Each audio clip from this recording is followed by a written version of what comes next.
చూపులకెన్నడు దొరకనిది రంగు రూపు లేని మది రెప్పలు తెరవని కన్నులకు స్వప్నాలెన్నో చూపినది వెచ్చని చెలిమిని పొందినది వెన్నెల కళగల నిండుమది కాటుక చీకటి రాత్రికి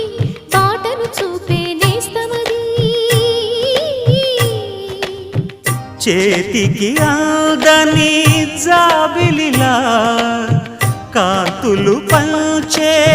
మణిదీపం కొమ్మల చాటున కోయిలలా కాలం నిలిపే అనురాగం అడగని వరములు కురిపించి